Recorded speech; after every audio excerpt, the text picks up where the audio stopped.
Corona जैसे चीनी virus के भारत में 6 केस। नेपाल में आज सुबह 7.1 तीव्रता का भूकंप आया। USGS के अनुसार सुबह 6:35 पर आए भूकंप का केंद्र लोबुचे के 93 किलोमीटर उत्तर पूर्व में था। पूरी काठमांडू घाटी में भूकंप के झटके महसूस किए गए। हालांकि अभी तक किसी नुकसान की खबर नहीं है।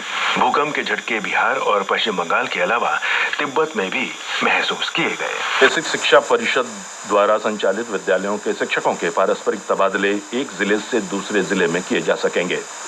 इस संबंध में कल शासनादेश जारी कर दिया गया। आदेश के मुताबिक तबादलों के बाद नया कार्यभार ग्रहण करने का मौका शिक्षकों को गर्मियों की छुट्टी में दिया जाएगा। उन्हें 5 अलग अलग श्रेणियों में पारस्परिक तबादले की अनुमति दी गई है। केंद्रीय गृह मंत्री अमित शाह आज नई दिल्ली में केंद्रीय अन्वेषण ब्यूरो की ओर से विकसित भारत पोल पोर्टल का शुभारंभ करेंगे। ये पोर्टल इंटरपोल के माध्यम से अंतर्राष्ट्रीय सहायता के सभी अनुरोधों के मामलों में कार्रवाई को सरल बनाएगा। इसमें इंटरपोल की ओर से जारी रेड और अन्य रंगों के कोड वाले नोटिस से संबंधित मामले शामिल हैं। सोशल मीडिया पर एक पोस्ट में गृह मंत्री अमित शाह ने कहा कि आज का दिन इस मायने में ऐतिहासिक है क्योंकि आज केंद्रीय अन्वेषण ब्यूरो की ओर से विकसित भारत पोल पोर्टल का शुभारंभ किया जाएगा। उन्होंने कहा कि इससे सभी के लिए सुरक्षित भारत के निर्माण के मोदी सरकार के सपने को साकार करने के लिए भारतीय जांच एजेंसियों की वैश्विक पहुंच बढ़ेगी और उनको नई धार मिलेगी।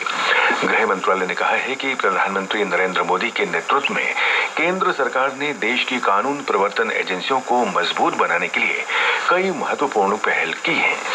भारत पोल पोर्टल भारतीय कानून प्रवर्तन एजेंसियों को अंतर्राष्ट्रीय पुलिस सहायता तक तेजी से पहुंच के लिए वास्तविक समय की सूचना साझा करने में महत्वपूर्ण भूमिका निभाएगा। ये पोर्टल साइबर अपराध, वित्तीय अपराध, ऑनलाइन कट्टरपंथ, संगठित अपराध, मादक पदार्थों की तस्करी और मानव तस्करी सहित अंतर्राष्ट्रीय अपराधों के बढ़ते प्रभाव की जाँच में मदद करेगा। CBI ने इस पोर्टल को विकसित कर सभी हितधारकों को एक साझा मंच पर लाने का काम किया है। ये पोर्टल अंतर्राष्ट्रीय अपराधों से निपटने में भारत के प्रयासों को और अधिक मजबूत करेगा। वित्त मंत्री निर्मला सीतारमण की अध्यक्षता में आगामी केंद्रीय बजट 2025-26 के लिए बजट पूर्व परामर्श कल नई दिल्ली में संपन्न हुआ।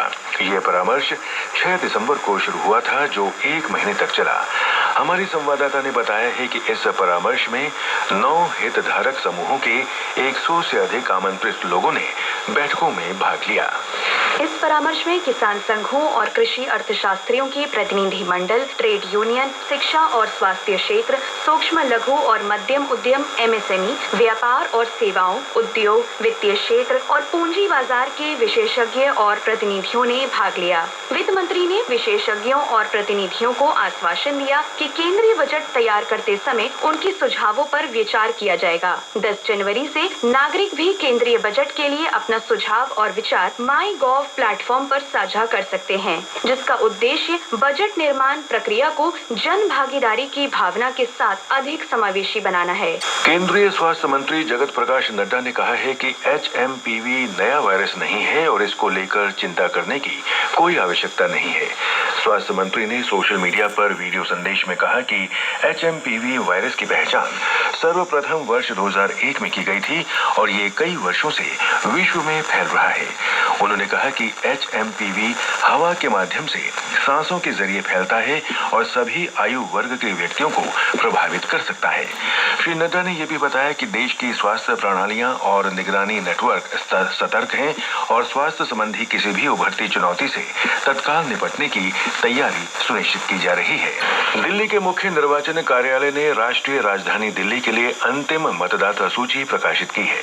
दिल्ली में 1,55,00,000 से अधिक मतदाता पंजीकृत हैं, जिनमें 83 लाख से अधिक पुरुष, 71 लाख से अधिक महिला और 1,261 तीसरे थर्ड जेंडर के मतदाता शामिल हैं।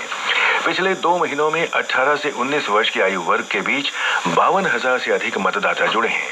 पिछले महीने की 16 तारीख तक 5,10,000 नए मतदाता पंजीकरण प्राप्त हुए हैं।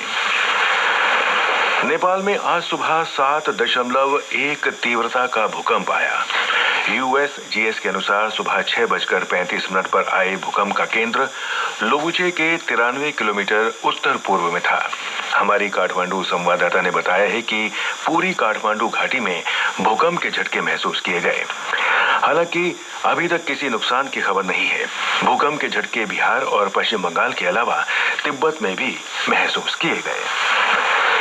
कनाडा के प्रधानमंत्री जस्टिन ट्रूडो ने सत्तारूढ़ लिबरल पार्टी के नेता पद से इस्तीफा दे दिया है। उन्होंने कहा कि नया नेता चुने जाने तक वे प्रधानमंत्री बने रहेंगे। 11 वर्षों तक लिबरल पार्टी के नेता और 9 वर्षों से प्रधानमंत्री के पद पर काबिज ट्रूडो को अपनी पार्टी में ही विरोध का सामना करना पड़ रहा था और वे अपनी नीतियों के कारण अलोकप्रिय भी हो गए थे। केंद्रीय सड़क परिवहन और राजमार्ग मंत्री नितिन गडकरी ने कल मुंबई में सड़क सुरक्षा अभियान 2025 का उद्घाटन किया। राष्ट्रीय राजमार्ग प्राधिकरण ने सुरक्षा रीलोडेड कार्यक्रम का शुभारंभ किया है। हमारी संवाददाता ने बताया है कि इस अवसर पर उपस्थित जन समुदाय के साथ श्री गडकरी ने सड़क सुरक्षा की प्रतिज्ञा की। मौसम विभाग ने उत्तर प्रदेश और राजस्थान के अलग अलग क्षेत्रों में शीतलहर जारी रहने का अनुमान व्यक्त किया है। पंजाब, हरियाणा, चंडीगढ़, हिमाचल प्रदेश और उत्तर प्रदेश के कुछ भागों में कल तक रात और सुबह के समय घना कोहरा छाए रहने की आशंका व्यक्त की है। आज सिक्किम, अरुणाचल प्रदेश, असम और मेघालय में अलग अलग स्थानों पर गरज के साथ ओलावृष्टि होने का अनुमान है। पूर्वोत्तर के राज्यों में कल तक हल्की से मध्यम वर्षा की संभावना है। बिहार में भी कड़ाके की ठंड के कारण जनजीवन अस्त व्यस्त हो गया है। हमारे संवाददाता ने बताया है कि पटना और पूर्वी चंपारण जिलों में शीतलहर की स्थिति गंभीर बनी हुई है। भीषण ठंड और शीतलहर के चलते पटना, गया, सारण, शेखपुरा सहित कई जिलों में प्राथमिक और मध्य विद्यालयों को 11 जनवरी तक बंद कर दिया गया है। पटना मौसम केंद्र ने कहा है कि अगले 2-3 दिनों में न्यूनतम तापमान में और गिरावट की संभावना है। इधर घने कोहरे और दृश्यता कम होने से सड़क, रेल और हवाई यातायात बुरी तरह प्रभावित हुए हैं। पटना और दरभंगा हवाई अड्डे पर विमानों की आवाजाही प्रभावित हुई है। स्क्वैश में कल शाम भारत की अनाहत सिंह ने इंग्लैंड के बर्मिंघम में ब्रिटिश जूनियर ओपन में अंडर 17 गर्ल्स सिंगल्स का खिताब जीत लिया है। 16 वर्षीय शीर्ष वरीयता प्राप्त भारतीय खिलाड़ी ने मिस्र की मालिका एल काराक्सी को 3-2 से हराया। इस जीत के साथ ही अनाहत ने तीसरा ब्रिटिश जूनियर ओपन खिताब अपने नाम किया है। उधर मलेशिया ओपन में भारतीय बैडमिंटन खिलाड़ी आज कोलालमपुर में चुनौती पेश करेंगे। पुरुष डबल्स में चिराग शेट्टी और सात्विक साईराज रेंकी रेड्डी की जोड़ी का सामना चीनी ताइपे के मिंग चे लू और तांग काई वेई से होगा। पुरुष सिंगल्स में लक्ष्य सेन, एच.एस. प्रणॉय और प्रियांशु राजावत चुनौती पेश करेंगे, जबकि महिला सिंगल्स में मालविका बंसोड़, आकर्षि कश्यप और अनुपमा उपाध्याय कमान संभालेंगी। इसके अलावा WTT star contender 2025 table tennis प्रतियोगिता कल कतर के दोहा में शुरू हुई। इसमें पुरुष एकल के पहले क्वालिफाइंग राउंड में भारत के अर्निबार्न घोष ने ईरान के नवीद शम्स को 3-2 से हरा दिया। वहीं स्नेहित सुरवजुल्ला ने हमवतन पायस जैन को 3-1 से और मानुष शाह ने फ्रांस के फ्लोरिन बोरासोद को 3-1 से हराया। वहीं हॉकी इंडिया लीग में कल सूरमा हॉकी क्लब ने दिल्ली SG पाइपर्स को 3-1 से हरा दिया। सोमवार को सूरमा क्लब पंजाब और उनके विरुद्ध थे दिल्ली SG पाइपर्स। पहले 2 क्वार्टर तक उनका गणित चला भी। सूरमा को एक भी पीसी नहीं, बल्कि तीसरे क्वार्टर में तो उन्होंने 2 कमाल के फील्ड गोल भी रख दिए। चौथे क्वार्टर में जब सूरमा के कप्तान हरमनप्रीत ने 2 पेनल्टी कॉर्नर्स गोल में बदलकर बराबरी कर दी।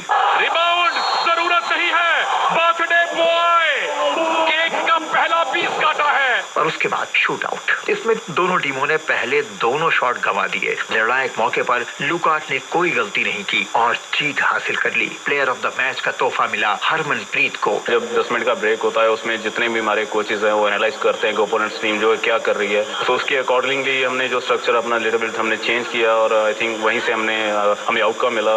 हॉकी इंडिया लीग में आज का मैच वेदांता कलिंगा लांसर और साचीरार बंगाल टाइगर्स के बीच 8:15 पर खेला जाएगा। छत्तीसगढ़ में बड़ा नक्सली हमला, HMPV वायरस से देश में बच्चों के संक्रमित होने और कनाडा के प्रधानमंत्री के इस्तीफे की खबर आज के समाचार पत्रों की सुर्खियां बनी हुई है। दैनिक जागरण ने शहीद जवानों के चित्र देते हुए शीर्षक दिया है, बीजापुर में नक्सलियों के IED विस्फोट में 8 जवान शहीद। पत्र लिखता है, अबूझ मार्च से लौट रहे DRG के जवानों को बनाया निशाना, वाहन चालक भी मारा गया। इस खबर पर अमर उजाला ने लिखा है, 76 किलो IED के धमाके से बना 10 फीट गहरा गड्ढा, वाहन के पर खच्चे उड़े।